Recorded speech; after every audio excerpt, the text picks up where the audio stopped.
Hello YouTube, hello subscribers. I'm coming at you today. This is Brock here, and I want to tell you guys some things. For one thing, I want to preface this by saying that I've researched schizophrenia off and on for the past, since I was 16 years old, and I'm 37 years old now. So when I first got schizophrenia is when I started researching. In fact, I was researching schizophrenia before I ever got schizophrenia. So anyway, something has come to light recently about schizophrenia that I thought I have some hypotheses and some theories about, what linking it all together. And what I think is just what I have up here. It says research suggests early life exposure to a pet dog may significantly reduce the risk of developing schizophrenia later in life, with some studies showing as much as 24% to 55% reduction in risk, depending on the age of first exposure. While the exact mechanisms are still being studied, scientists believe the protective effect is primarily linked to immune system modulation rather than psychological factors alone. Now, that's one thing, and I'm going to touch on cats and T. gondii in this, and I want to say that, I'm not saying that I'm against cats or anything. We have two cats, but I want to tell you about a story when I was younger. Before I got schizophrenia, I think the environmental factor in my case may have been soil, coming into contact with soil from our yard, because I was trying to grow some plants and I cooked the soil in the oven to sterilize it because I was too cheap to go out and purchase gardening soil. And so, that's one of the ways that they say you can become infected with T. gondii. And there were cats in our neighborhood that were going into our yard, and probably defecating in our yard. And so I'm saying that maybe, and it would, it's like, why would I get schizophrenia as opposed to my mom's sisters and etc.? And I think it's because, of course, there's a genetic component and environmental component of schizophrenia. And also, I want to show you guys a lot of people with schizophrenia, autoimmune. A lot of people with schizophrenia have an autoimmune disorder. Autoimmune disorder cured by chemotherapy.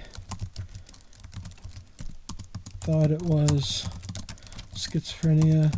I have schizoaffective, and I'll just say that, I think when people are being cured of schizophrenia or schizoaffective disorder, they're actually, like, when they're cured by chemo, it's known that a lot of people with schizophrenia have autoimmune disorders, for one thing. And so if they're being cured by chemo, I think it's because it's eliminating the parasite that's inside of the person's brain. Now, it may even be, it's like, I'm trying to put it all together, but it may be, like the Egyptians worshiped cats, and to some extent, they had like a cat god. And I'm saying that, like, God, God, if you spell it backwards, it's dog. And what are dogs? They're the opposite of cats. So I'm speculating that somehow there's a whole thing underlying all of it, the dogs and the cats. And so just like kind of like a conspiratorial type thing, maybe at some level, but just that, T. gondii has some influence over our brains. It's known to, it causes humans to become entrepreneurs sometimes, more often. It can cause people to seek out risky behavior. And a lot of those, those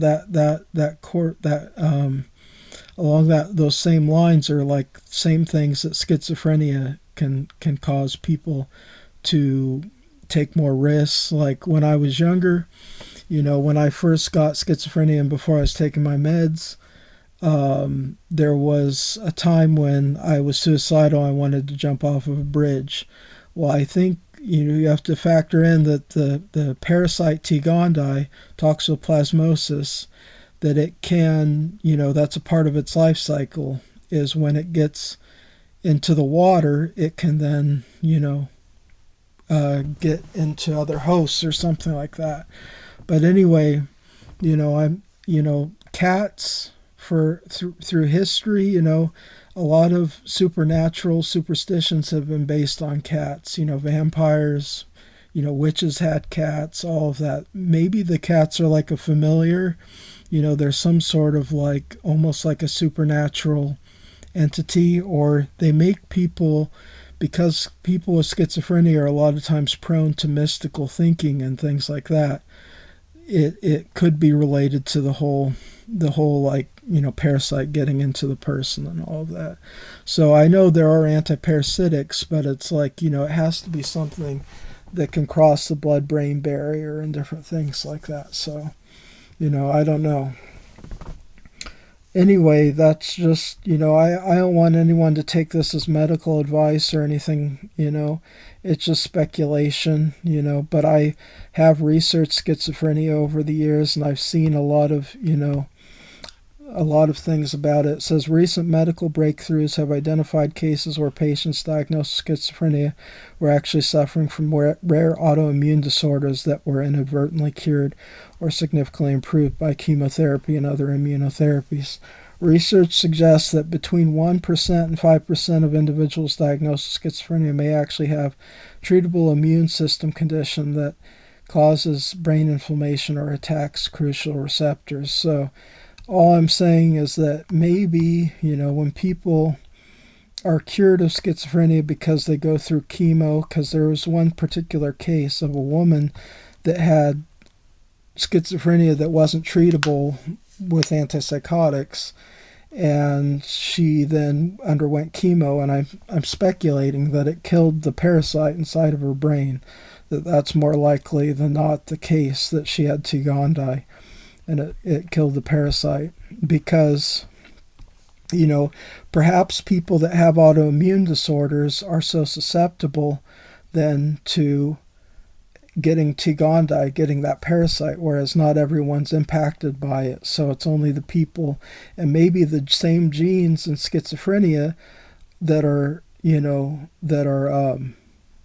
the genetic component, the thing that makes people more likely to get schizophrenia. Those are also probably an immune type situation going on, inside the person's body. So yeah, I just think it's, I still, to this day, I still hear voices.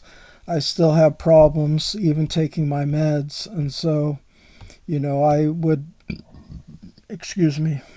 try, to take antiparasitic if I could. I took one when I was younger, but I didn't even know about, T. gondii back then as much. I just figured that, maybe taking the antiparasitic would help, but it probably has to be a specific kind. So, yeah. I don't know. I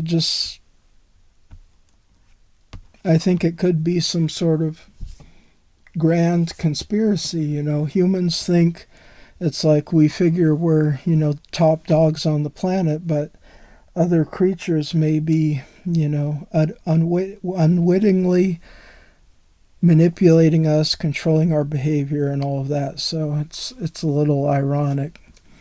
Anyway, that's all I have to say about that. Thank you for watching. Bye.